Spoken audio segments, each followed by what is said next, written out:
Hey, everybody, we'll get started in a couple of minutes.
Boom. And there we go. We are in business.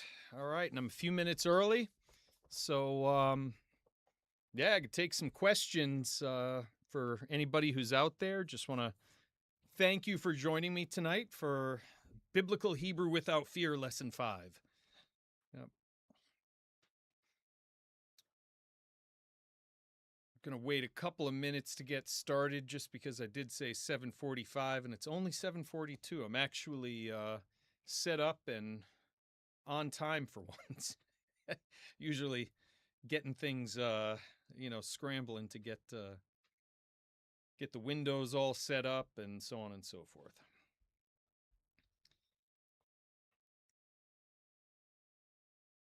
Yeah, long time no see, exactly. Good to see you again, my friend. Thanks for joining us.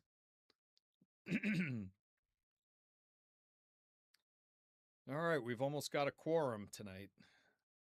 Yeah, I noticed that usually about halfway through the broadcast, the numbers go up for whatever reason. I don't know if it's, the algorithm on YouTube just, you know, uh, showing up or whatever. But yeah, we usually start small and then it kind of doubles about halfway through.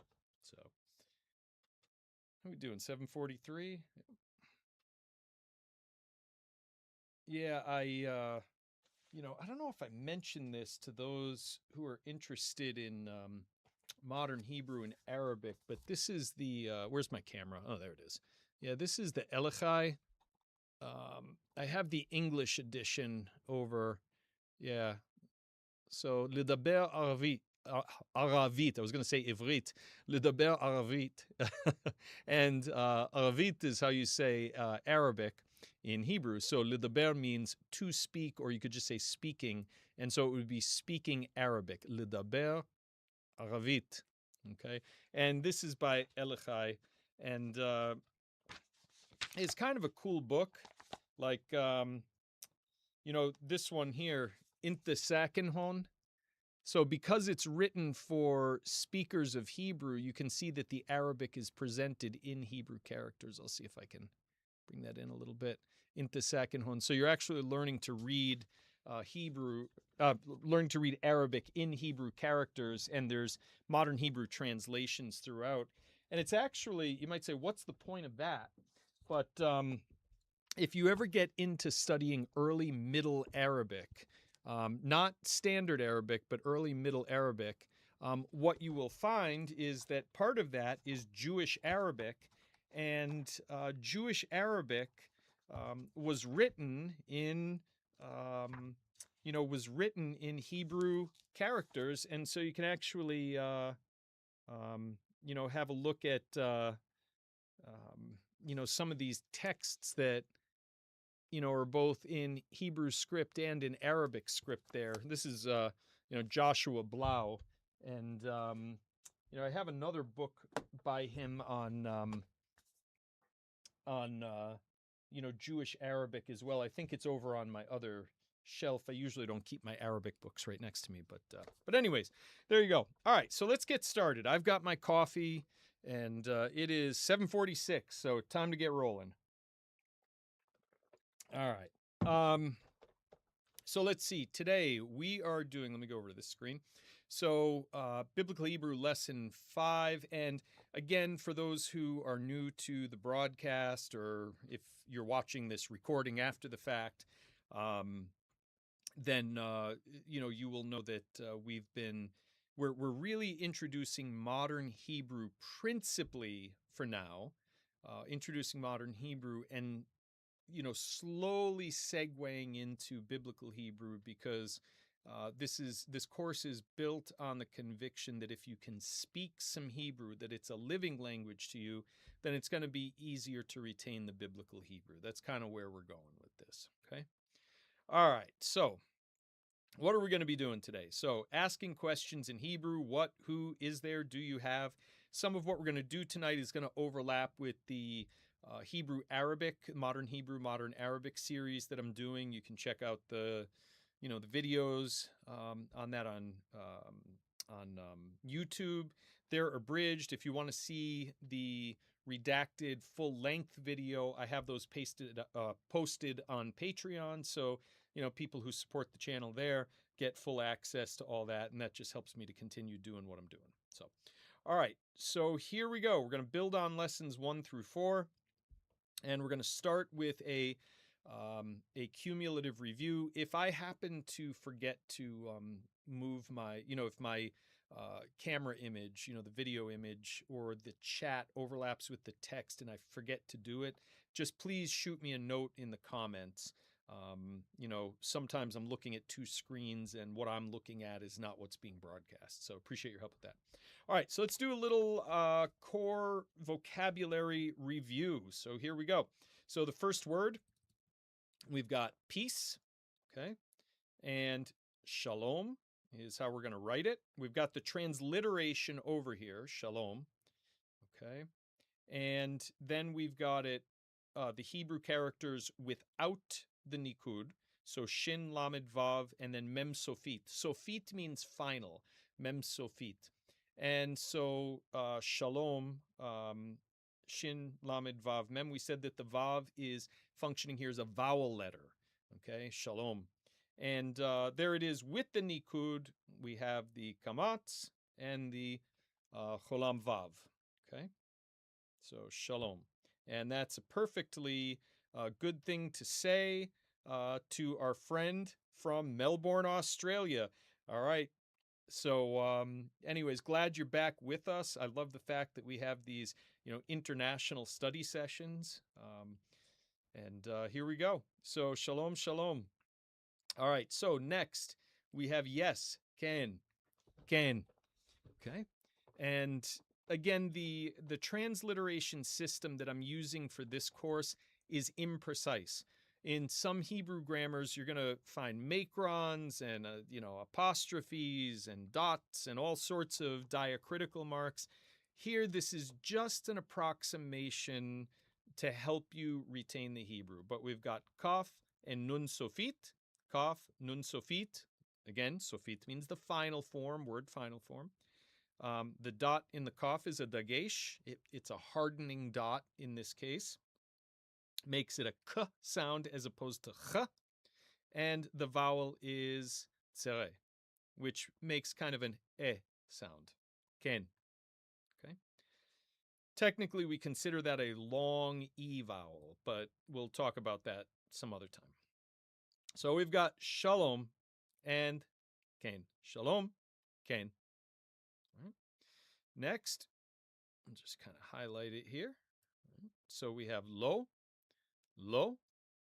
and this is like the Arabic word la, Okay, but we just get the O in Hebrew because of, I don't know if anybody remembers this, the Canaanite shift. The Canaanite shift.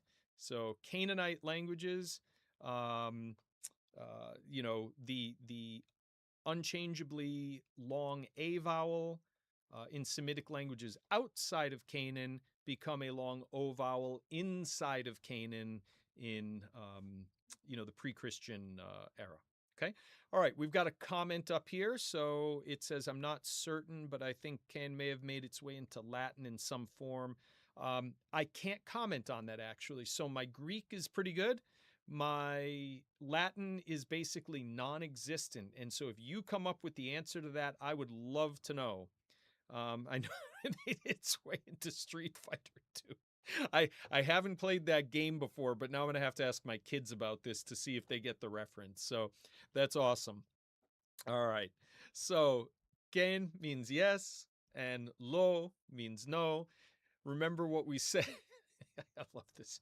Remember what we said last time, that we want to gesticulate or to, in some way repeat. So when you say can, nod your head up and down, okay? Or if you're in India, you'd go that way, I think, right? And if you want to say no, all right, there you go. And then shalom is going to mean hi. So just, you can wave. Okay. All right. Next, we've got what. Okay. Ma. And that is the question word. It's the interrogative. Someday I'll go back and I'll,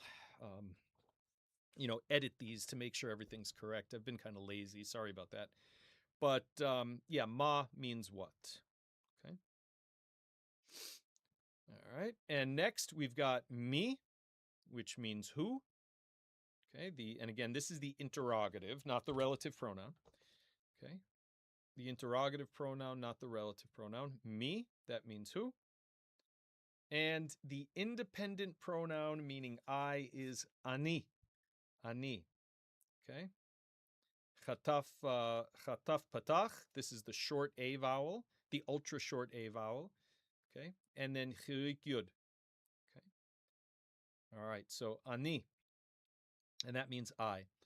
Now, one thing to remember about pronouns in Hebrew is that there are different forms. When a pronoun is serving as the subject of a sentence, it is going to be an independent pronoun. It's going to be a standalone form. When it's a direct object or the object of a preposition, generally it's going to be attached to something. It will be a dependent pronominal form. Okay. So because this is the independent pronoun, ani, that means it's the subject form if you want to begin a sentence. Okay. And we'll see examples of that later. All right. Next, we've got ata. Ata, which is you in the masculine singular. So if we're referring to one and only one male, we want to say you, we say ata. Now, a lot of times, you'll see me write it this way, and that is a more historical way to do it.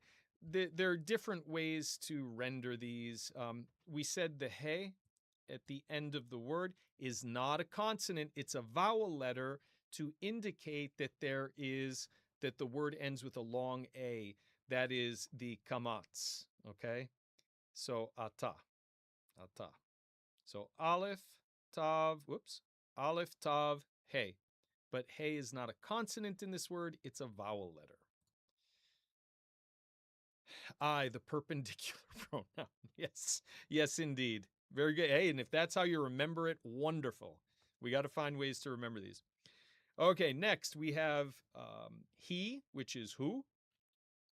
Okay, so who means he. And again, this is an independent form. It's a subject form. And, who means he. So if you want to say who is he, you would say, we find who. Me. Who. That means who is he in English. Me who in Hebrew means who is he in English. Okay, who. Here, the vav is a vowel letter as well. Okay, we can see, and we know that because hey does not have a vowel letter attached to it, and so therefore the vav has to be a vowel letter. Okay, kubutz, it's called. And then the aleph is quiescent; it's silent. It's lost its glottal sound. All right, next we've got book. And again, these are the modern Hebrew meanings for now. Sefer, sefer. So the consonants are samech, pe, but pe without the dagesh will make an F sound or a PH sound. And then resh, samech peresh. And then we get a long E vowel and a short E vowel. Okay, the long E vowel is tzere, and the short E vowel is segol. A lot of times in modern Hebrew, you're not going to hear the difference, but historically there is a difference. And if you're going to learn biblical Hebrew, you're going to need to, over time, not right now, but over time, you're going to need to understand the difference between a historically long vowel and a historically short vowel, because that changes or that affects our analysis of the word and helps to explain why forms morph the way they do. Okay. All right, let me just check the chat here just to see if we got any questions. All right, we're looking good. Feel free to throw those questions in there. Next, the word house. Buy it. Buy it. So think of yourself buying a house. Buy it. So the consonants are bet, yud, tav, bet, yud, tav. And now here we said that yud can, like vav, yud can be a vowel letter. Like hey, it can be a vowel letter. But here it's not. And the reason we know it's not is because the previous consonant has a vowel sign. It has the patach, the short A vowel. And therefore, the yud, which follows it, must be a consonant in this case. Okay? And that's why it's written like this. Buy it. Buy it. Okay. All right. Next, we come to the word tov. Tov. Tet vav bet. Tet vav bet. The vav, though, is it a consonant or is it a vowel? Here, it has to be a vowel letter because tet does not have a vowel sign with it. So therefore, this is cholam vav, and it is a vowel. Tov. Tov. Same thing is true in the next word, gadol, which means big. Gimel has its own vowel, the kamatz, long A vowel. Then dalet does not have a vowel sign with it, associated with it. Therefore, cholam vav, it must be a vowel. The vav is not a consonant, gadol. Gadol. We come next to the word for small, which is katan. Kuf tet nun. Kuf tet nun. Katan. That means small. Kamatz, kamatz. Two long A vowels. Katan. Next, we have beautiful, which in the masculine is yafeh. Yafeh. Okay. Kamatz, segol, or the vowels. Okay. Yafeh. If you want to make it feminine, it's yafa with a kamatz. Yafeh, yafa. Okay. Let's see. We got a comment here. Do you know when vowels were first introduced into the text? Prior to that time, it must have been the oral tradition only. Yeah.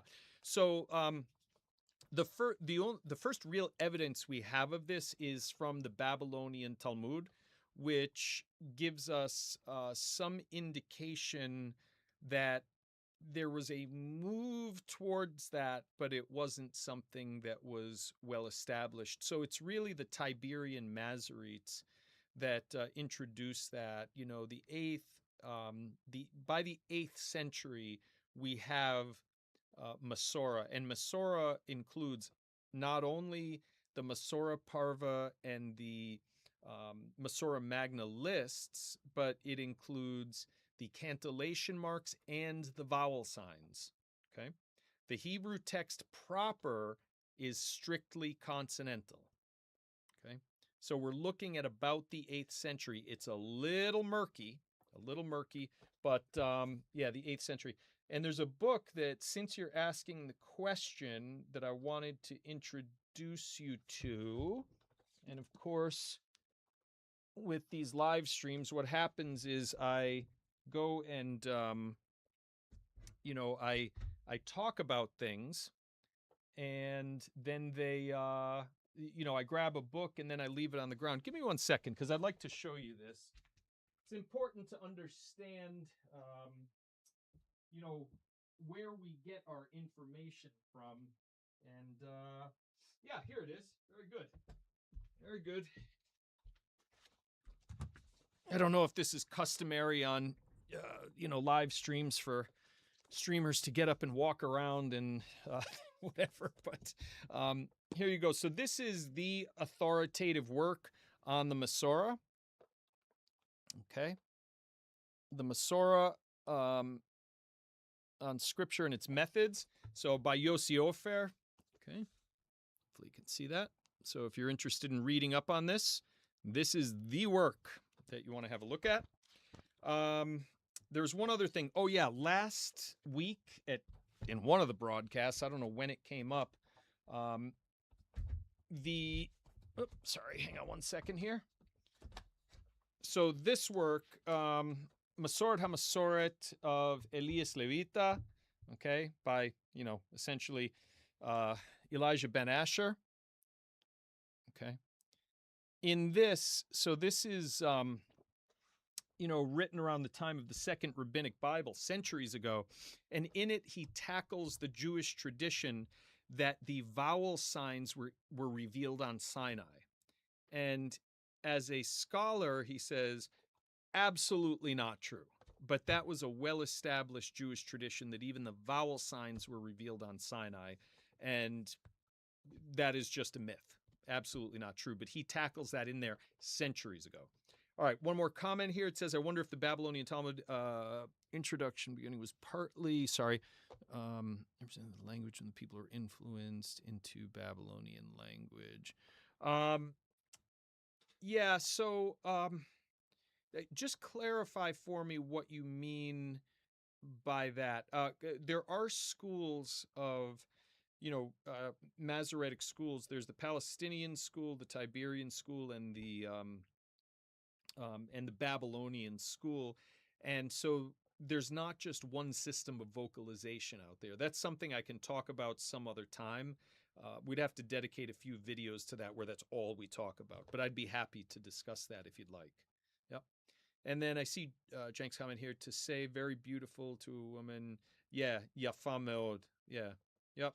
Yeah, you could say, at niret, you appear. At niret yafa meod. Yep. At niret yafa meod. And also, if you want to say a man is handsome, yeah, you can use yafe. Yeah. Yep. Yep. There you go. Good. Happy to help. All right.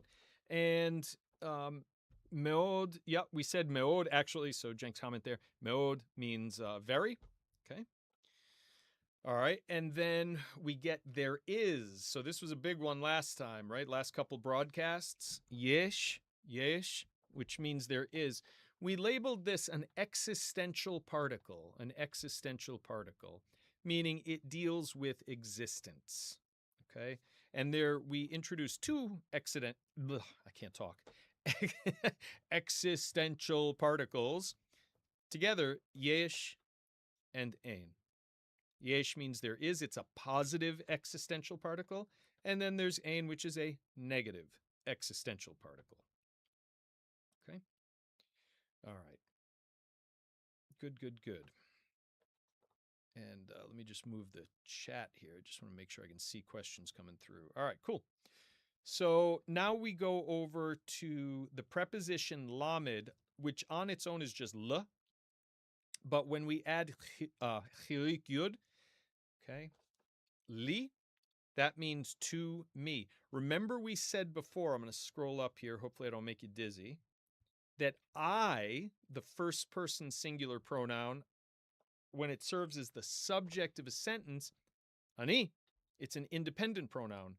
But when the first person pronoun is the object of a preposition, like in to me, we don't use ani, we use I as a suffix, li. To me, li. Now, the independent pronoun you masculine singular is ata. Ata. But when the second person masculine singular pronoun is the object of a preposition, it is cha.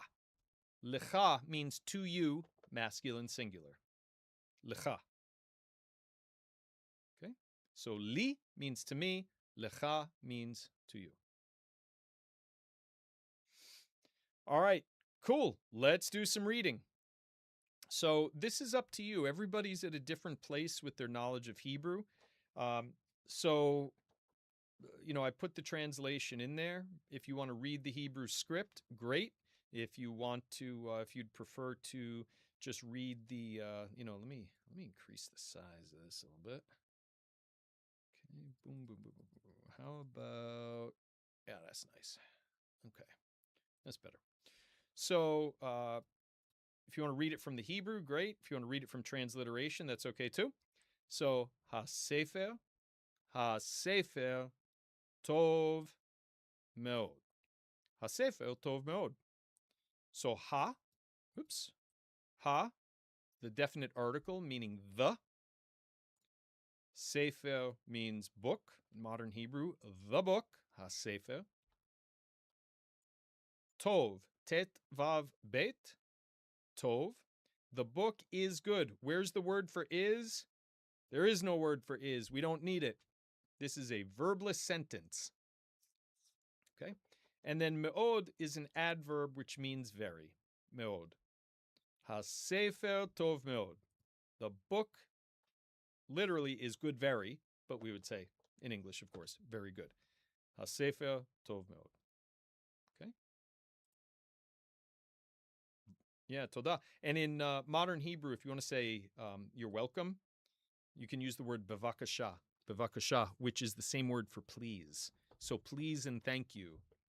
Yep, same way. There's different ways to say you're welcome, but bevakasha, the word for please, is actually also a way to say thank you. In the same way that shalom can mean both hello and goodbye. All right. Next, what size did we use here? Let's 33. Okay, so let's. Oops. Nope, don't want to do that. Let's go up here and hopefully that doesn't mess it up. Okay. So there is a big book. There is a big book. Yesh Sefer Gadol.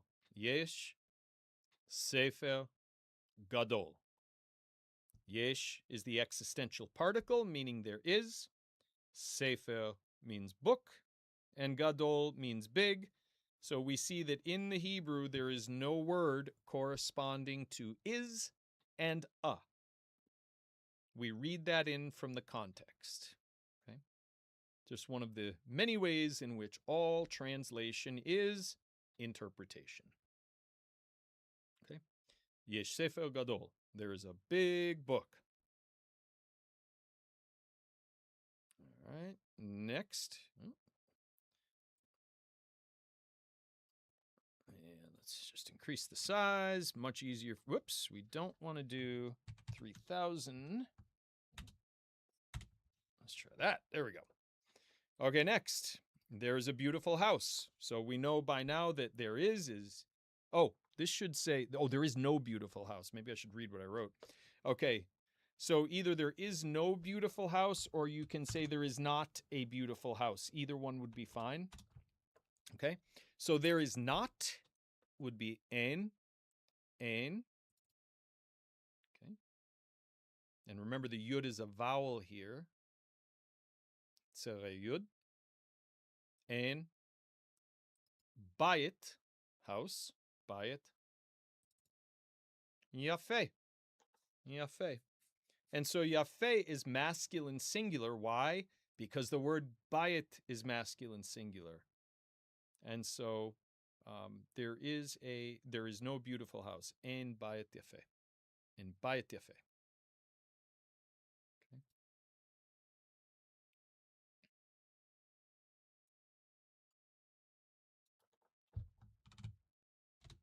Okay. I have a book. Literally, what are we saying? Not I have, because there is no verb to have in Hebrew. We say, there is to me a book. That's how we would express this in modern Hebrew. No verb meaning to have. Okay? Yesh li sefer. Yesh li sefer. Yesh, there is. Yud shin. Li, to me. Right? Lamed mean, just the lamed is the preposition meaning to. And then the I, cherik yud, is the pronoun meaning me. And then sefer, book. There is to me book. That's how we would say I have a book, though. There is to me book. Okay.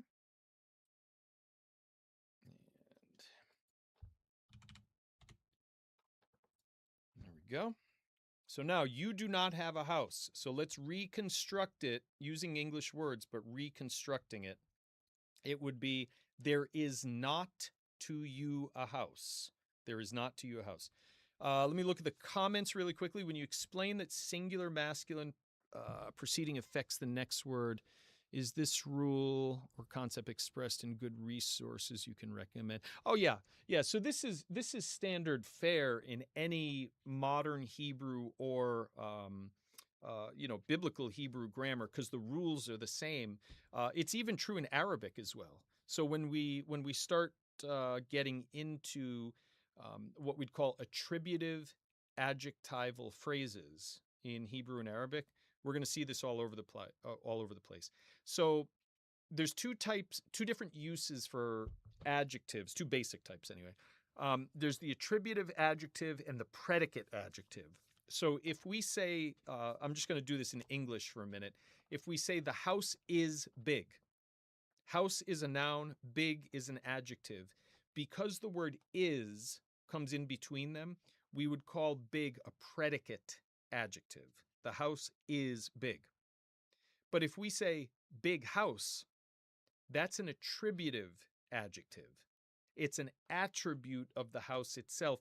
Basically, an attributive adjective is when the adjective is in a phrase with the noun, a phrase. The predicate adjective is when it's in a sentence. The house is big. Okay. All right. So in Hebrew grammar as well as in Arabic, when you have an attributive adjective, it has to follow the noun. That is just the rule of Hebrew and of Arabic. It just has to follow the noun. So literally what you're saying, if you want to say, big book, right? Like this Greek grammar I have here, big book. The word order in Hebrew is book big, book big. Okay. If we wanted to say red pen, the word order would be pen red in Hebrew or Arabic. So the word order is reversed. And that's just how that works. So hopefully that helps. But yeah, really any modern Hebrew or biblical Hebrew grammar is going to explain that. That's just standard fare. All right, cool. Just really quickly, want to pause to thank everybody for being part of this broadcast. I'm so glad you're here with us. If you're willing, we're trying to hit 5 super chats for this broadcast of really any amount. I don't care how much. And your support in that regard just helps keep the broadcast going. And if you want to gain access to my full library of the unabridged videos, many of which are like an hour long, You can become a Patreon member, and by becoming a member of my Patreon channel, Biblical Languages and Literature, for $12 a month, $144 a year, you actually gain access to this library of Hebrew, modern, and biblical Aramaic of different dialects, Arabic and Greek, and so on. And so, yeah, for the $12 a month, it's far less than going to seminary. So, really appreciate your considering supporting the channel and my work. Thank you so much. Yep. All right. So, John, I'm looking at Jake's comment here. Afo Abayat, my grandchild will say, "Ah, yes, very good. You're good at creating these creative scenarios." Yeah, your grandchild will say, "Yeah, you don't have a house, right? Ein lecha bayit." That's exactly right. That's exactly right. Well done. Well done. Okay. So, or in Hebrew, in modern Hebrew, one thing you can say is kol hakavod, which is it means bravo, and kol hakavod literally is all the glory, but it's a way of saying bravo. Kol hakavod. All right, so ein lecha bayit, you don't have a house. You don't have a house. There is not to you a house. All right, let's get into some new material now. So we've done a lot of review. I feel like you guys are getting the hang of this based on the comments. And so now we're going to ask some questions in Hebrew. And so in Hebrew, we will not have the auxiliary words do and does. So there is no counterpart to these. We've already said that forming a question is done, generally speaking, by inflection in the voice. Okay. Let's see. So let's look at some of these question formation here. Okay. And if you're doing the Arabic course with me, then some of this you will have seen. Okay. Pardon me. So the first one is nice and easy. Ma ze, ma ze, ma ze. Okay. And maze just means what is this? Where's the word for is? Again, not there. We just have ma, which means what, and we have ze, which is the masculine singular form meaning this. So literally, what this? Maze. Really useful one. Okay, now here's a more complicated one. What book is this? Now, the sentence that I'm giving you here, there's another way to express this in Hebrew, which is more akin to, which book is this? But that would require me to teach you a word that I don't want to get into yet. So we're just going to go with this for now, okay? So, ma hasefer hazeh. What? The book? The this. Oh, that's weird, isn't it? All right, for English speakers, what? The book? The this. Now, we already know we shouldn't be expecting a word for is, right? But literally what we're getting here, and I'll type this in. Whoops. So literally, let's get the glasses on. What? The book? The this. Okay. But that would be translated into Hebrew as what book is this?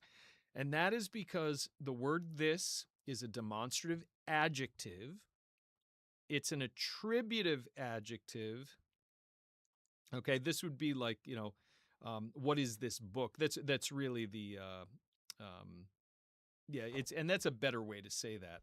Literally, what is this book? Now, what it means, what book is this? I shouldn't have given this example, but, what is this book? Sorry.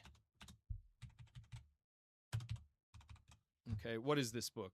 All right, but in English, we would more naturally say, what book is this? So I realize this is a little bit more confusing. But anyways, the way we're saying this is ma hasefer hazeh, literally, what the book, the this. This is an adjective, so it has to follow the noun. And notice that if the book is definite, then this has to be definite as well. And so we get this superfluous, at least from an English perspective, a superfluous use of the definite article. Okay? Ma hasefer hazeh. We're going to see more of that, though. All right, now how about the word for who, the interrogative pronoun who? So me, who is he? Me, who? Me, who? Who is this? Masculine singular now. Mi ze. Mi ze. Now, in our Arabic course, we've already dealt with this. Where the Arabic Hebrew course, we're teaching both at the same time. The word for she is he. So me, he would mean who is she. And if you want to say who is this when referring to a female, mi zot. But in this Hebrew course that we're doing now, we will probably be introducing the feminine version of the pronouns in the next. And it's not bias, it's just we're trying to deal with one gender at a time, to keep things simple. Okay, so there is a book, yesh sefer. I think we did that earlier, right? No word for is, no word for yesh sefer. Is there a book? Same wording. And sorry, I don't know why the question mark showed up here.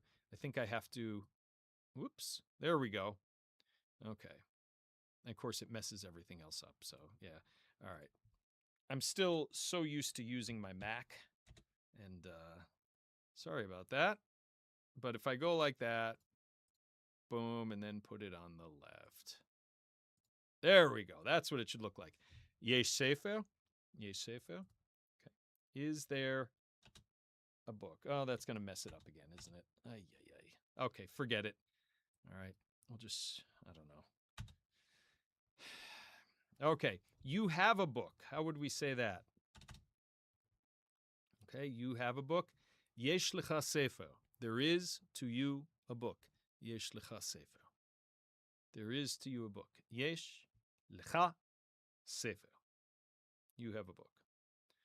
Do you have a book? Remember we said no auxiliaries in Hebrew. We just say, yesh lecha sefer. And again, please keep in mind, this is supposed to go all the way to the left. I don't know why, what's going on with the formatting here. But anyways, yesh lecha sefer. There is to you a book. There is to you a book. Okay. All right. So there we go. No auxiliary verbs, just intonation. Makes things a lot easier. Okay. All right, let's do some guided practice now. So try to read these out loud if you're able. I'll give you some time. In fact, while you're reading these sentences, I'm going to take 30 seconds to go get some water because if I keep drinking coffee, it's not going to be good, especially at this hour. So go ahead and read these few sentences out loud, and I will, read them out loud for you in just a second.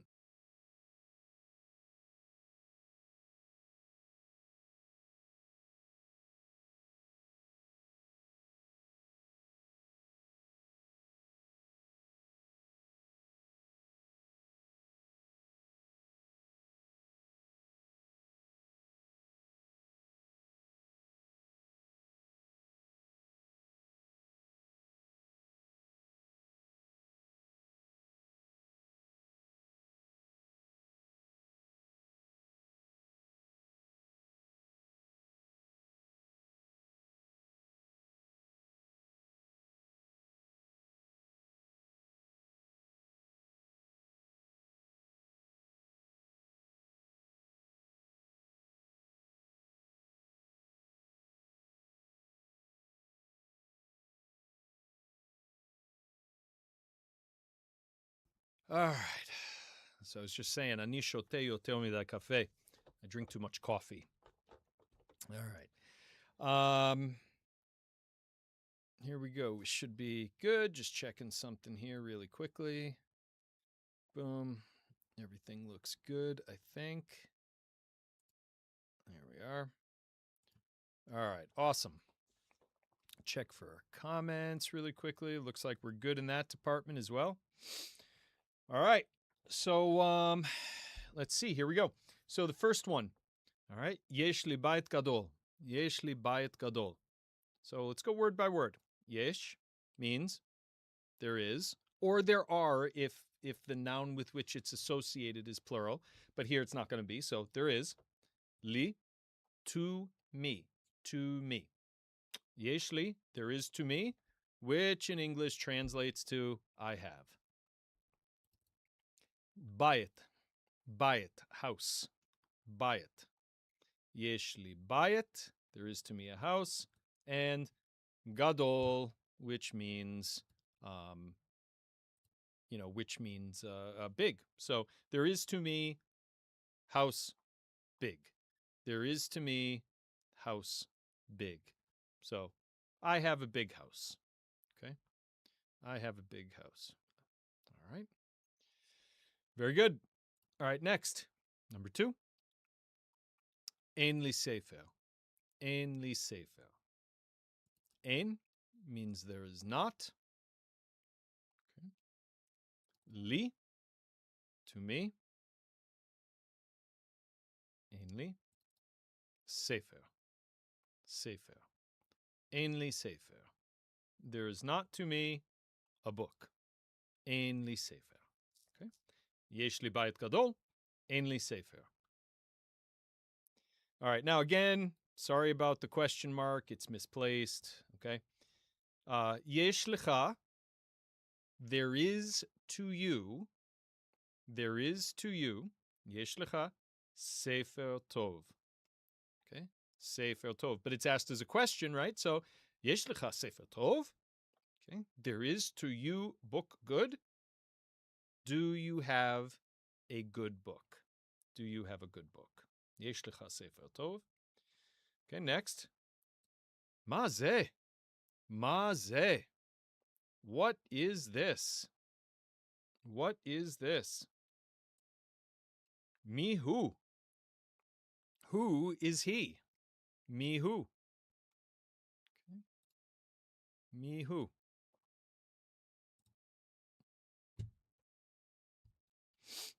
All right, so next we go on to our quiz, and I would love to have you guys answer in the chat, okay? So try to answer quickly. You can just put the letter in. See if everybody gets it right.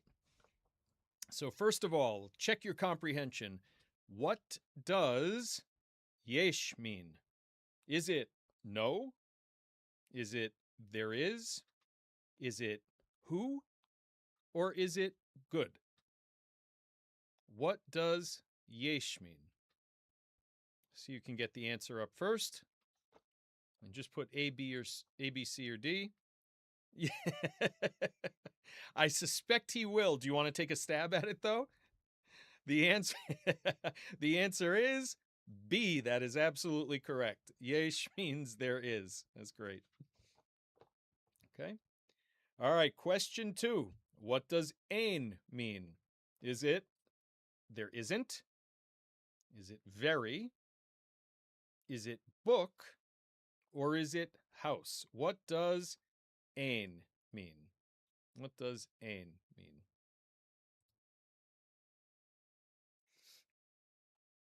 Let's see who's the first to get this one.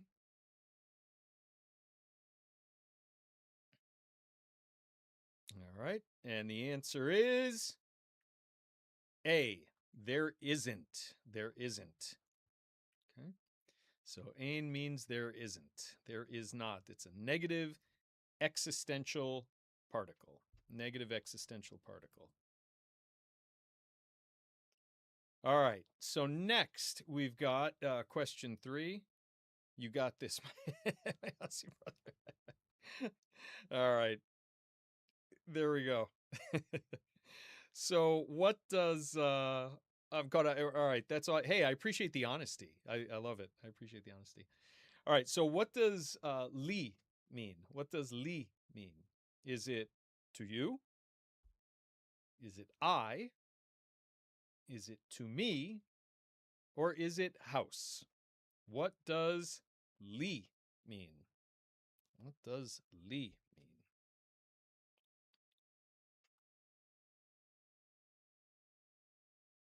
And the answer is to me. To me.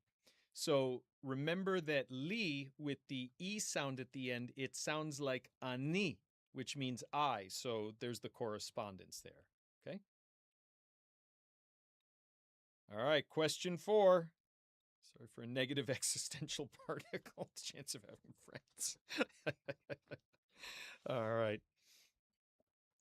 All right. So next, yesh lecha sefer. Yesh lecha sefer.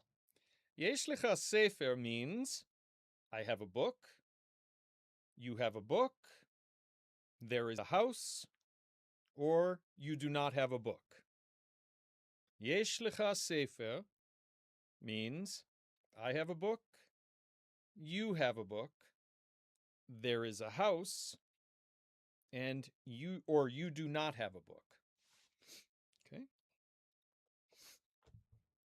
So we'll take a minute. Let's look at the words. What does yesh mean? We saw in one of our earlier questions that yesh means there is.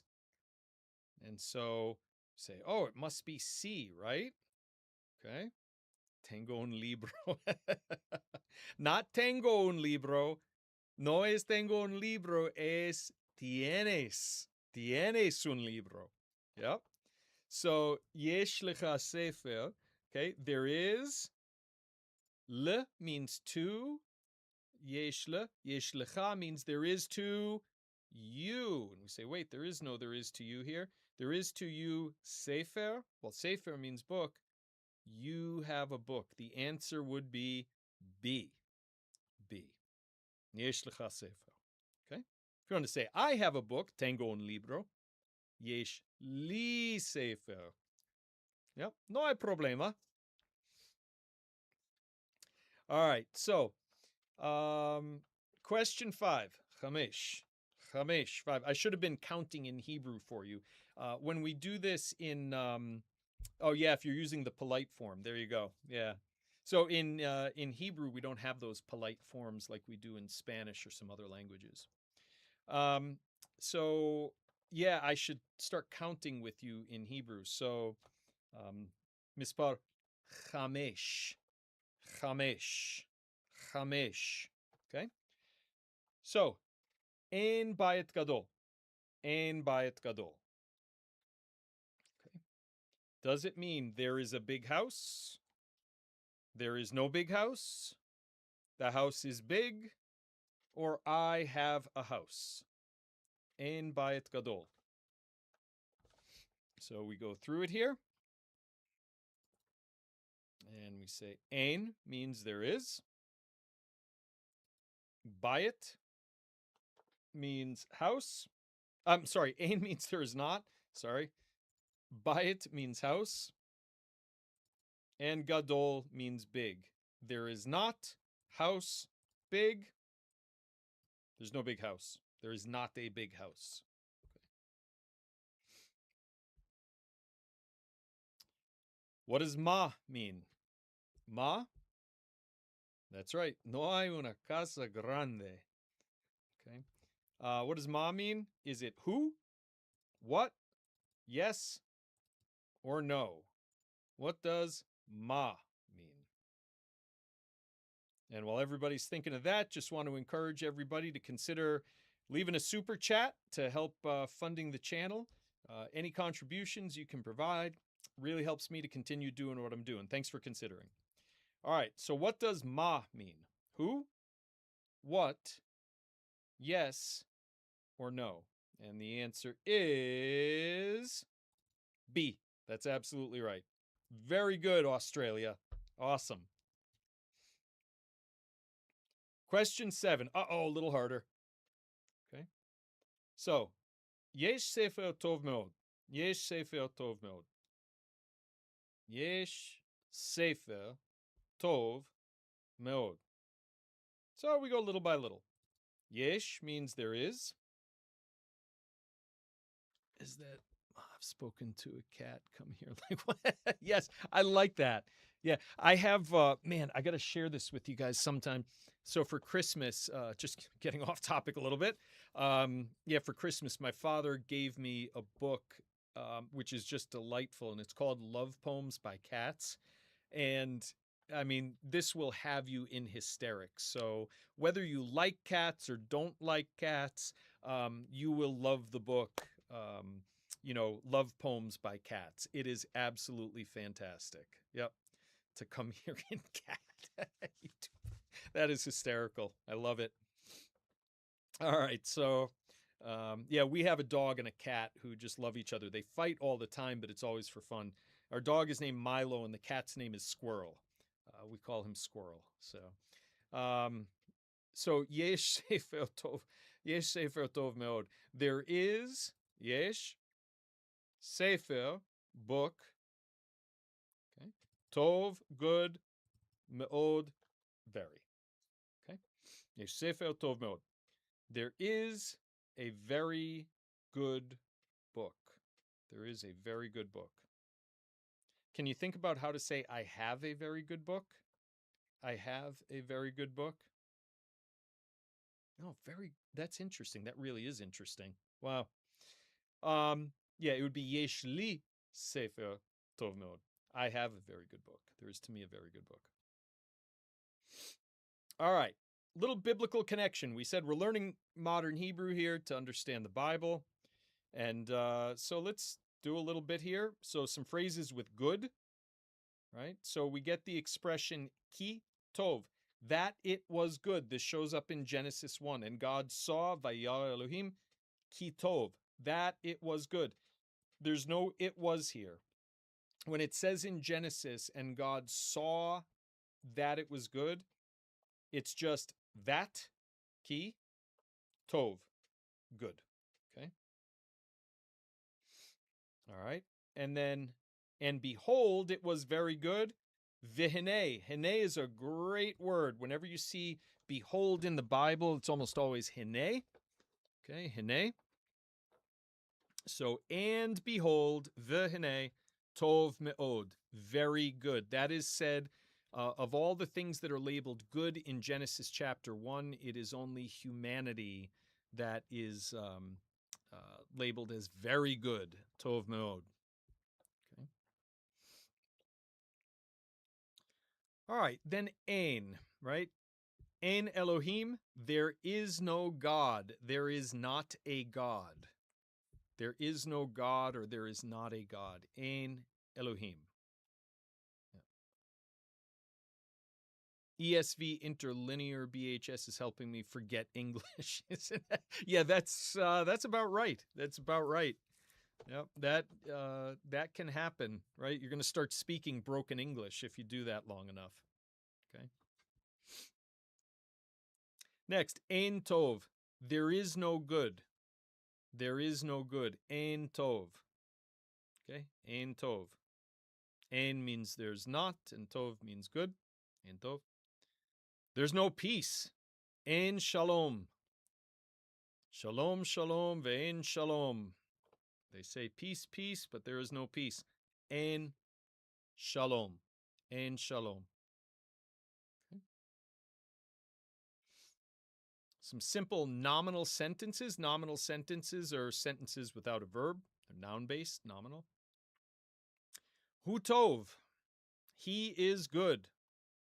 Right? This you can hear this in like the Psalms. He is good. Okay. Hu tov. He is good. This is good. Ze tov. Ze tov. This is good. Habayit gadol. The house big. But we translate it, of course, as the house is big. Habayit gadol. Habayit gadol.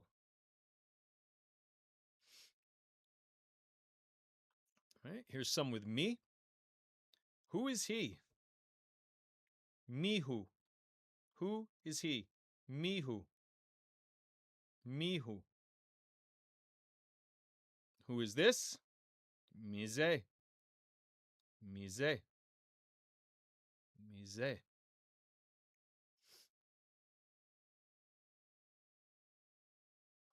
How do we say, what is this?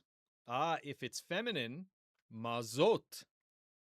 Mazot, and the feminine is used for abstractions a lot. The feminine will be used for abstractions. So, mazot. Mazot. What is his name? Mashmo. Mashmo. He is who? So, if you wanted to ask the question, who is he? Or, if you're just reversing the English word order, then it would just be me who. Me who.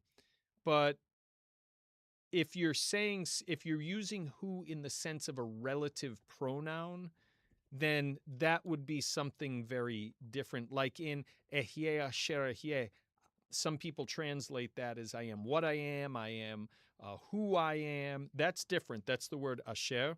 I translate it actually as I am where I am. So when God says ehyeh asher ehyeh, it does not mean I am what I am. That is way too philosophical and Greek sounding. I am who I am does not make sense contextually, and it is supposed to be then I am where I am, because the whole issue in Exodus 3 is, can God be effective in Egypt? It's one thing that he appears to Moses in Midian, but can God be effective in Egypt? Okay. And God says, ehyeh asher ehyeh, I am where I am. Okay. So in other words, and he even says, I will be with you, right? So when we read the context, it's very clear, ehyeh asher ehyeh means I am where I am. Okay. Okay. Let's Yesh Elohim, right? There is a God. There is a God. Okay, there is a God. Or God exists, you know. All right. There is a house. Yesh bayit. Yesh bayit. There is a house. Yesh bayit. There is a house. All right. Ein shalom, we saw that. There is no peace. There is no peace. Ein tov min. Now this is interesting. The word min, you're typically taught in Hebrew grammar to read that as from. Okay. But yeah, right, divine counsel worldview comes up. Yeah, thank you. Yeah.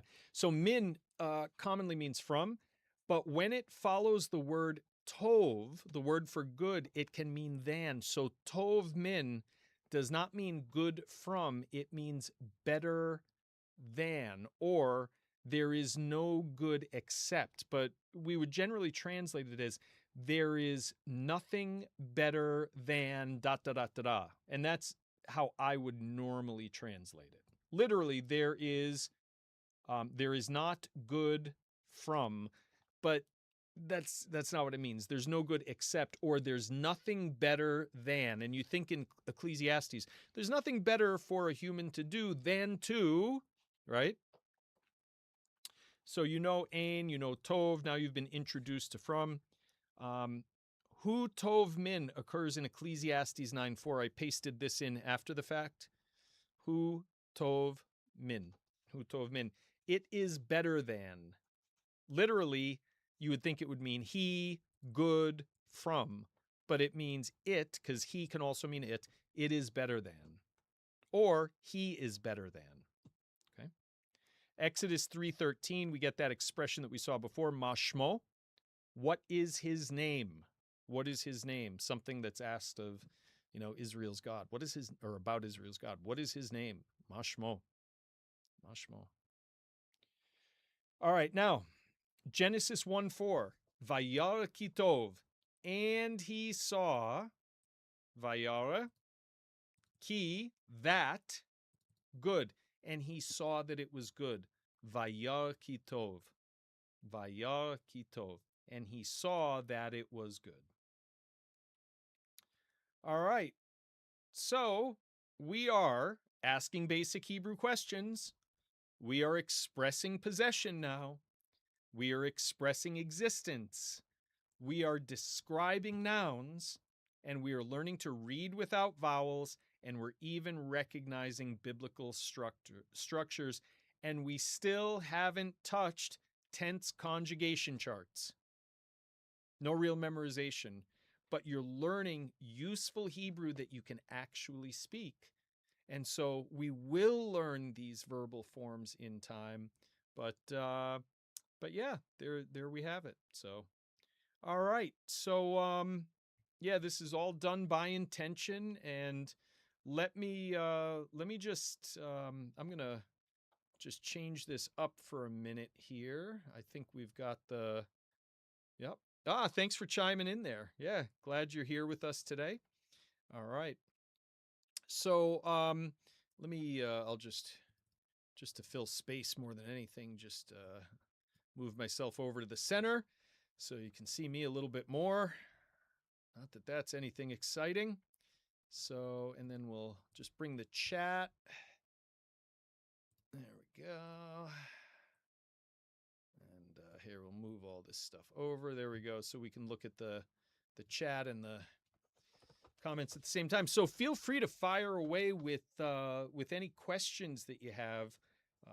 I have a little bit of time here. Happy to answer any questions. That took, gee whiz, exactly an hour. I planned for it to be an hour, and it ended up taking exactly an hour. So, but yeah, what you hopefully are, hopefully what you're seeing here is that Hebrew doesn't have to be this daunting task. You can really take a very laid back approach, and if you do it right, it's actually quite enjoyable, and it doesn't have to be a stressful thing. So I'm just really glad to have this community. Really happy that you guys can join me for this, and I'm always open to feedback. I want to make this as useful as I can for you. Um, and yeah, any suggestions you have, just let me know. So give it another minute or so just to see if there's any questions. And,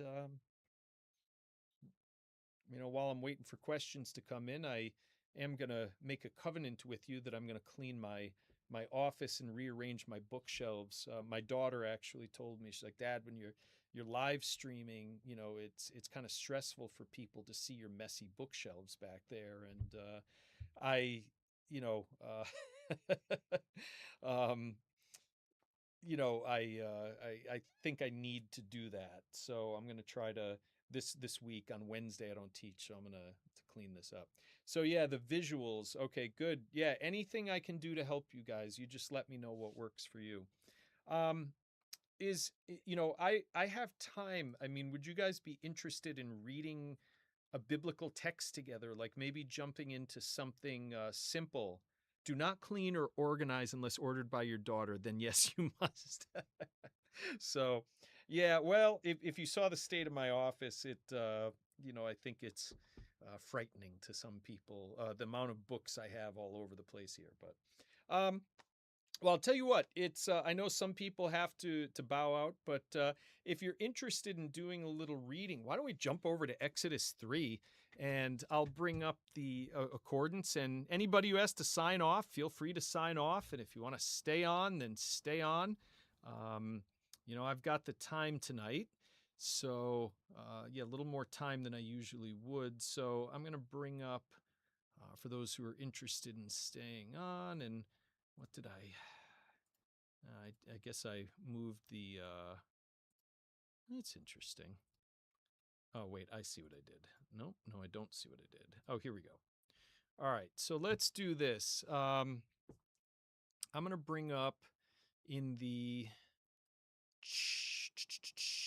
window capture here, we're going to bring up accordance.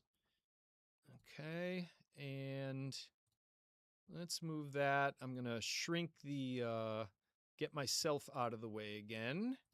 And I'm going to shrink the chat back. Just get these over here. You could ask us to like a video. I feel weird on YouTube without this. Yeah, thank you, Herman. So yes, please like the videos. Yeah, liking the videos, super chats. Yes, please, please, please. I appreciate all the support. Sometimes you know, I'm not really into self-promotion, so that kind of feels weird to me, actually.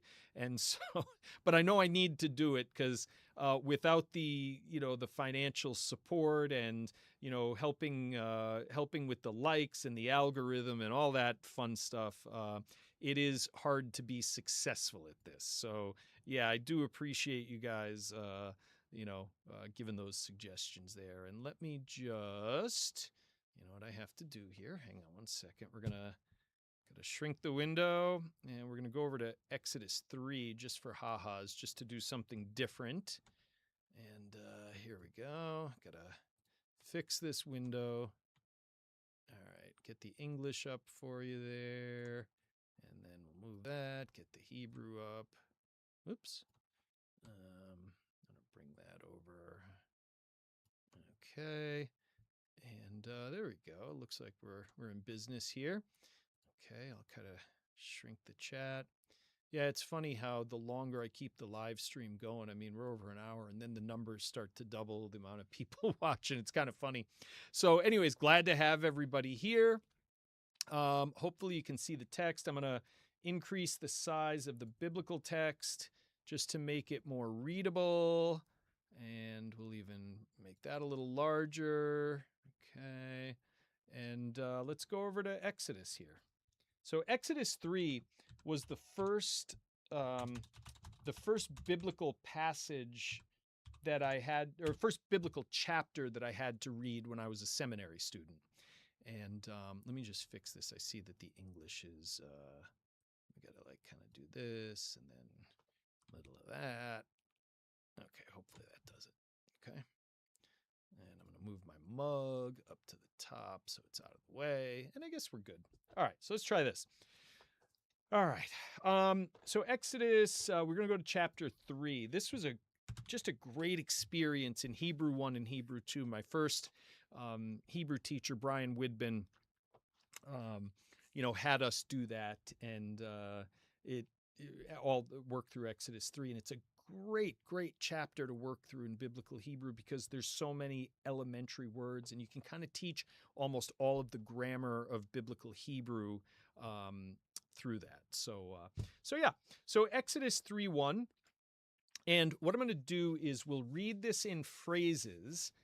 Okay, but I'm going to give you a chance. I want you to try to read up to here if you feel comfortable. Okay, try to read up to here. And, and then I'm going to give you maybe just 15 seconds or so just to practice. Okay, and then I'm going to read it and have you repeat after me. Okay, it's another 10 seconds or so. Hit the like button and give a super chat if you would. Also, in the meantime, while you're waiting for me. All right. So Exodus 3:1. We'll read it fast, slow, and then fast again, and then we'll analyze it. So, Umoshe haya roe et son yitro chotno kohen Midian. Okay. And the reason I had you stop there, does anybody know the reason why I had you stop here? Why did I have you stop here? Okay. And the answer is, it's the cantillation mark or the accent mark. This is called atnach, which we're going to say for now, I know this is a little imprecise, but or not totally accurate, but it's functionally accurate. It is the halfway point in terms of sense, not in terms of word count necessarily, but it's the halfway point in terms of sense in the Hebrew, in the verse. Okay, so the atnach. So always look for the atnach. Okay, so it says umoshe. So u means and, but in this case, it means now. I'm not going to tell you why, because that's more advanced Hebrew. So now Moses, Moshe, Umoshe, now Moses, Haya, was, Roe, he was shepherding. Now Moses was shepherding, Umoshe, Haya, Roe, et tzon, et we don't translate. Tzon means the flock of Yitro, which means his excellency. A lot of translations have it as Jethro, but it's probably a title more than a name, Yitro. Chotno, his father-in-law, Kohen Midian, the priest of Midian. Umoshe haya roe et son Yitro Chotno Kohen Midian. Okay? So far, we don't really see much that we know, but I do want to point out a few things here. Let's see. We have a comment. Can you highlight the atnach you were referring to in the text? Yes, absolutely. So you know what? I see on the screen, this is a little on the small side. So let's try that. That is way better. Okay. So now I got to relocate it. Okay. So it's on the word Midian. Boop. Okay. Sorry, we can't see the first line. Oh, interesting. Yep, you're right. You're right. You're right. So hang on one second here. Let's see if we can. There we go. Okay. All right. So that's a little better. Okay.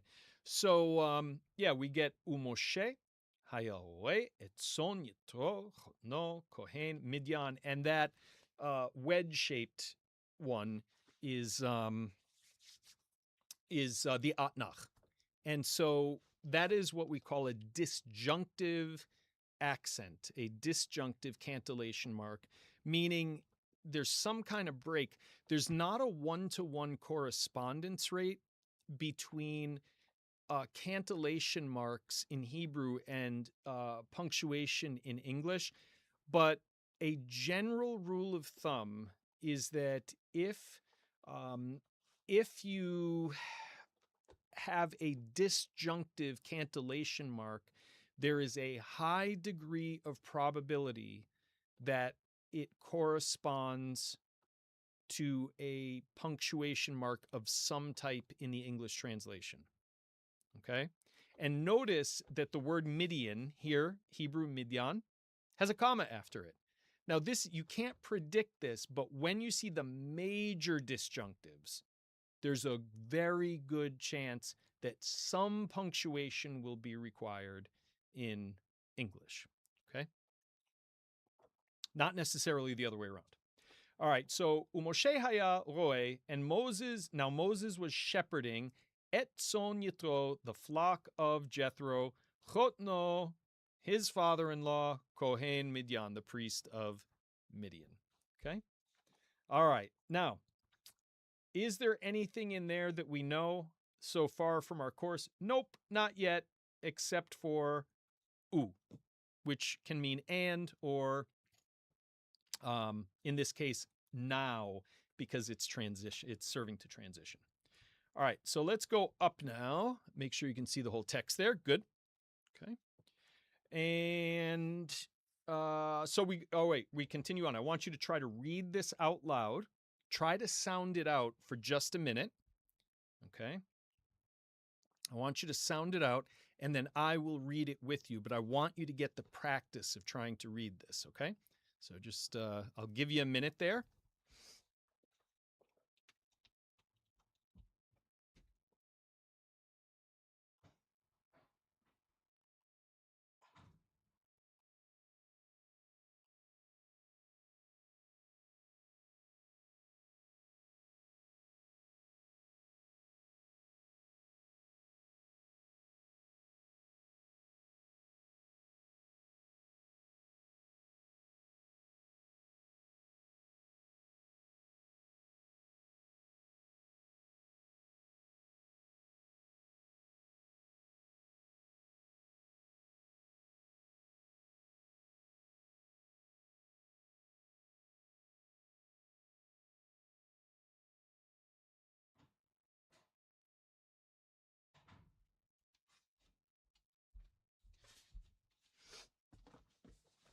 All right, and let's read it.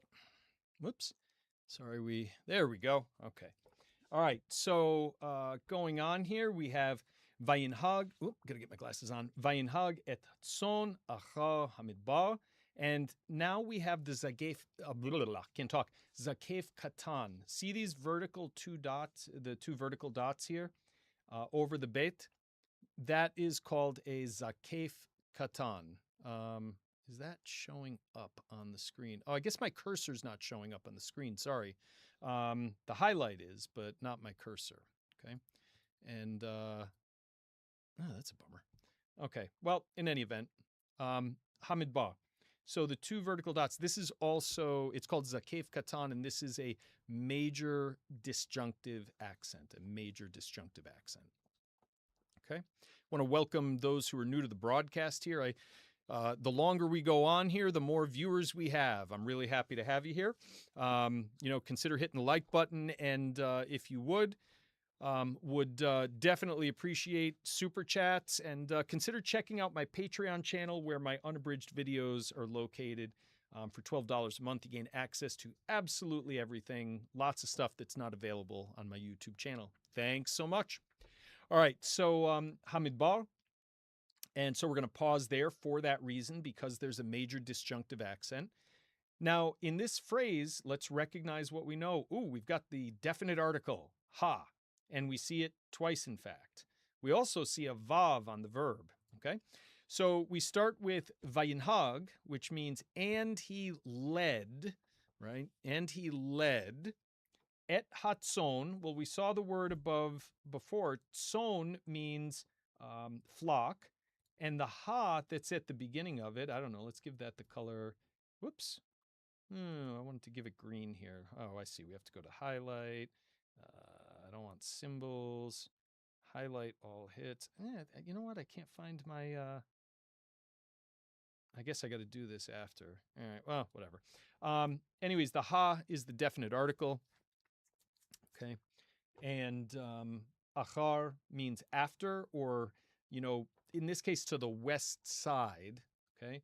So, and he led the flock, achar hamidbar, to the west side of the wilderness. Okay. Literally behind the desert or the wilderness. So, ha, midbar, the wilderness. Okay. And then we get vayavo. Vayavo. And you'll notice in the English translation here, after wilderness, there's no comma in this one, but there just as well could have been if they had translated and he came. They would have had to put a comma in there, so they just chose not to. But Hamidbar, Vayavo, and he came El Ha Elohim. Oh, wait, we know Elohim. We've seen that before. And it also has, whoops, every broadcast I do this. And it also has the definite article on the front of it. Literally, and he came to the mountain of the gods. Okay? But we know from Genesis chapter 1 that the plural Elohim is used throughout the Bible for the God of Israel, Ha Elohim. Okay? And then we get Choeva, to Horeb. To Horeb. All right? We got 7 people, so I'll keep reading and analyzing the text if it interests you. So let's go on. So see if you can read out loud. Just take a minute, and I want you to read up to the Atnach. I want you to learn to identify that Atnach. Okay. Hopefully the whole text is, let me see if I can, nope, can't do that because you need to see that. Okay, there we go. So there's the Atnach on Hasne. Hasne. I want you to go ahead and try to read that. I'll just give you a minute. Feel free to throw questions in the, in the comments. Okay. Oh, good. I'm glad you're finding this interesting. Thanks for the comment. Yeah, it's a great passage theologically, for the Hebrew grammar, so many different reasons. Yeah. Yep. All right. Another few seconds or so to let you pronounce the text here. Let's see. I like to remember Moses spent 40 years in Midian. Yeah, he knew the mountains a little bit. Yep. Yep. Yeah, and this is very interesting because we have Egyptian records that this place is referred to as YHW. YHW. Yeah. Herman has a comment here. So the noun for wilderness seems so close to the verb to speak. Is it just a coincidence? Yeah. So you're going to find this in not only in Hebrew, really in any language. That I remember, my first professor said when we would ask these kinds of questions, he said, sometimes things that look alike are different, and things that look different are really alike. And so, the history of Semitic languages, by the time this passage is written, Semitic languages have been in existence for thousands of years in a wide geographical area, and so yeah, they really have nothing to do with speaking, or speaking has nothing to do with wilderness there. Really, it's just they do share the same root, but sometimes the same root can have multiple meanings. And that's just how languages are. But good observation there. Good observation. So Exodus 3:2. Yeah, Yoda definitely grew up on Hebrew. All right, so we got Vayera Malach Adonai Elav Bilabat Esh Mitoch Hasnei. Okay, so Vayera, okay, means, and this is Exodus 3:2, and he appeared. And he appeared. Who appeared? Right? We've got the Vav there. We know Vav. We'll highlight that. Okay. Who appeared? Malach Adonai, the angel of Yud He Vav He. This is what's known as the Tetragrammaton. Okay. The four-letter name. The four-letter name. Now, we know for a variety of reasons that this would have been pronounced something like Yahweh. Okay, but Jewish tradition in about the third or by the 3rd century BC, there had been a big movement in Jewish tradition to stop pronouncing the name of God so as not to break the commandment to take God's name in vain. So it's out of reverence.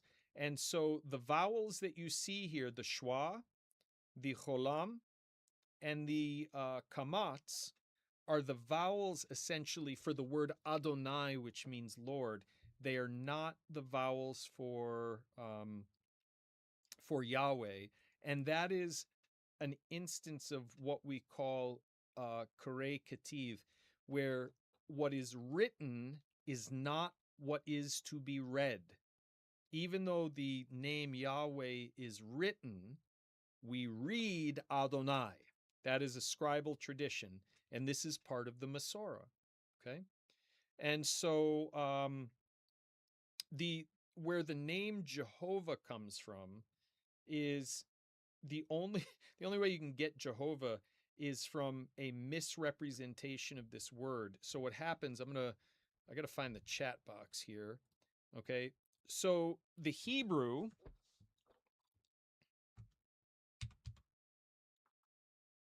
starts off as YHWH, and I'm putting this in the chat here for you. Don't forget to give a super chat if you're willing to. Really appreciate the support. Okay.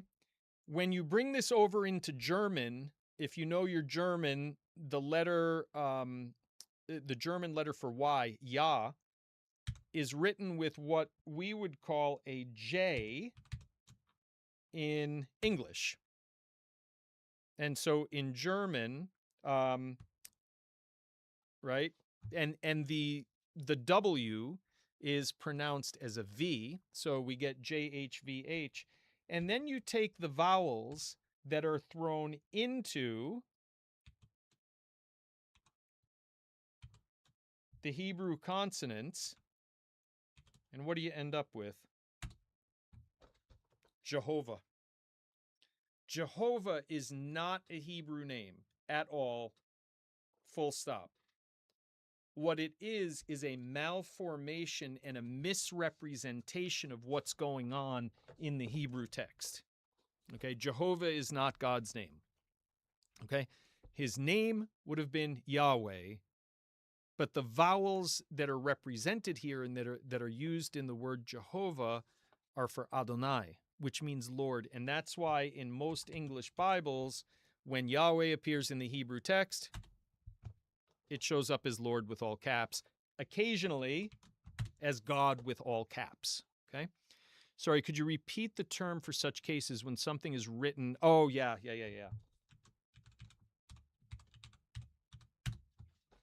Karei Ketiv. Karei is a form meaning read. Okay. It is to be read, we would say. Karei. And Ketiv, it is written. So there is something that is written, and there is something, and tradition says, don't read what's written. It is to be read. Kind of like here's a simple example. Like on YouTube, I think the word KILL is not a word that you want to say. And so some YouTubers will say, they don't use the verb to kill. They will use the verb to unalive. And so when I'm when I'm reading a biblical text that has that word, I will see that the word written is kill, but the word that I will read is to unalive. Okay, and that's an example of Karei Kativ that happens on YouTube all the time. Okay, all right, so Vayera Malach Adonai. So, and in Judaism, some people will say Adonai. Some people will say Hashem instead of, Yahweh. Hashem just literally means the name, right? So if you've ever heard a Jew say Baruch Hashem, literally it means blessed be the name. Well, why the name? Well, Hashem is a substitute for God's actual name.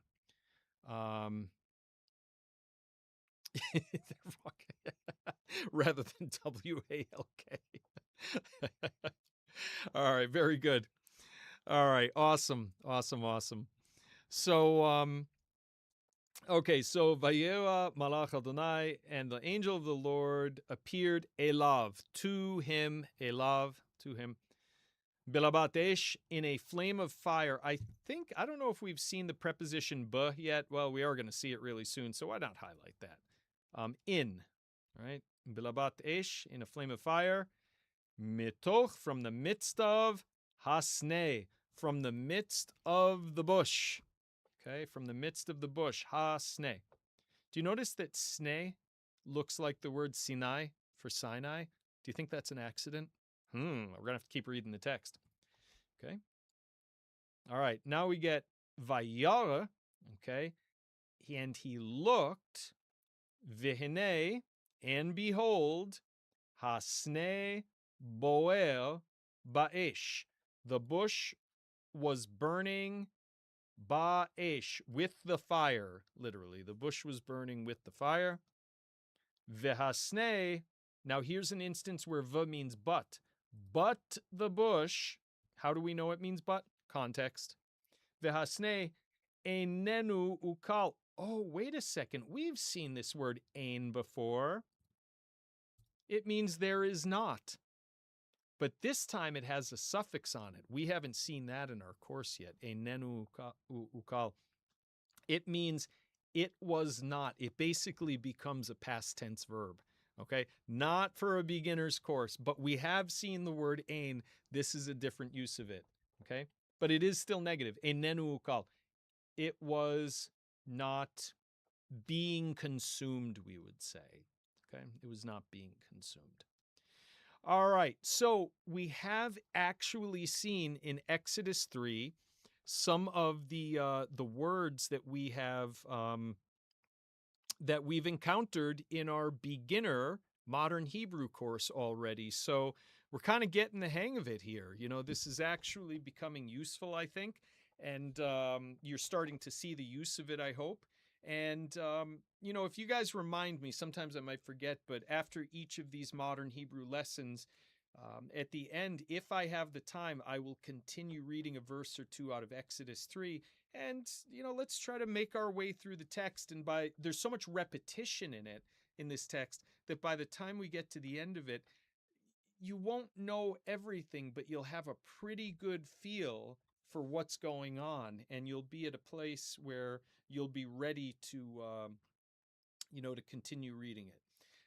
And with greater understanding, and to come back and have a second look at it. So anyways, any final questions? Feel free to throw them up now. I've got another minute or two, and we can answer those.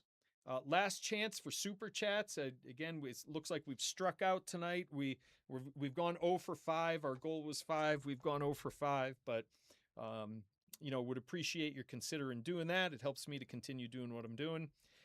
And I'll just wait another minute for questions to come in, and then we'll call it a night.